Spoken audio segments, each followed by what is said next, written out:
أعوذ بالله من الشيطان الرجيم.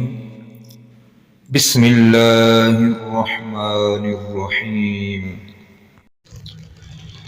الحمد لله رب العالمين، والصلاة والسلام على خاتم الأنبياء والمرسلين وعلى آله وصحابه أجمعين. اما بعد فاعوذ باللہ من الشیطان الرجیم. بسم اللہ الرحمن الرحیم. حضور پر نور شافع یوم نشور صلی اللہ علیہ وسلم کی بارگاہ میں ادب و احترام سے درود و سلام کا نذرانہ پیش کیجیے. اللہم صلی وسلم وبارک علی سیدنا و مولانا وحبیبنا محمد وعلی آلہ واصحابہ اجمعین. مسلمانوں کے عروج کا سنہری دور. برادران اسلام، جس طرح انسان بچپن، جوانی اور پھر بڑھاپے کے ادوار سے گزرتا ہے، اسی طرح اقوام عالم بھی نشیب و فراز سے گزرتی رہتی ہے. ایک دور تھا کہ جب مسلمان علمی و فکری، ادبی و سائنسی، سماجی، اخلاقی اور تہذیبی و ثقافتی لحاظ سے عروج پر تھے.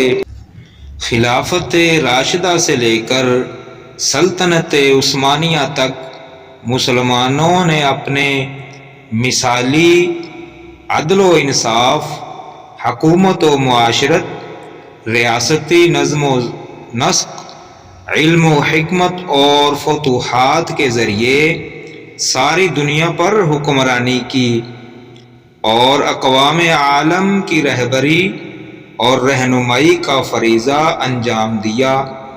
بالخصوص مصطفیٰ جان رحمت صلی اللہ علیہ وآلہ وسلم اور خلفائے راشدین کا دور حکومت مسلمانوں کے عروج کا سنہری دور تھا. اس مبارک دور میں عدل و انصاف کا بول بالا اور قانون کی حکمرانی تھی. عدالتی نظام اس قدر شفاف اور منصفانہ تھا کہ مسلم و غیر مسلم اور حاکم و محکوم کے لیے امتیازی برتاؤ کا کوئی تصور نہیں تھا.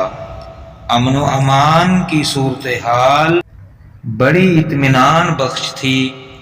جب لوگوں کے جان و مال اور عزت و ناموس کا تحفظ ریاست کی اولین ترجیحات تھیں.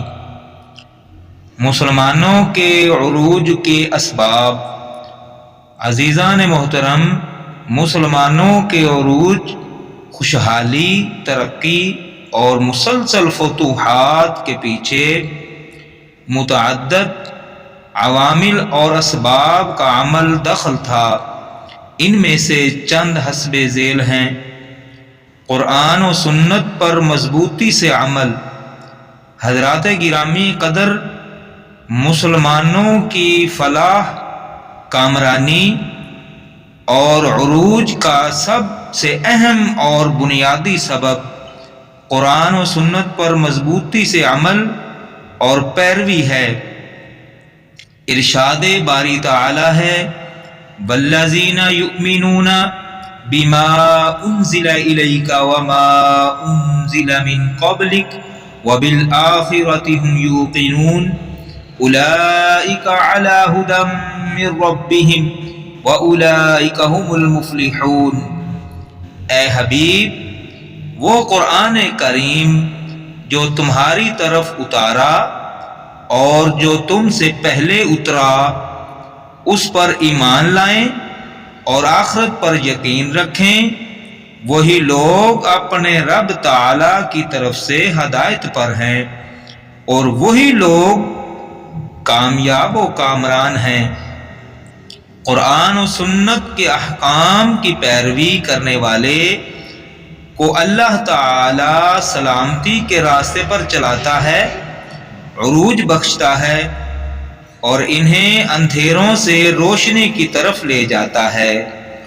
ارشاد باری تعالی ہے قد جاءکم من اللہ نور وکتاب مبین ویہدی بہ اللہ من اتبع رضوانہ سبل السلام وَيُخْرِجُهُم مِّنَ الظُّلُمَاتِ إِلَى النُّورِ بِإِذْنِهِ وَيَهْدِيهِمْ إِلَى صِرَاطٍ مُّسْتَقِيمٍ۔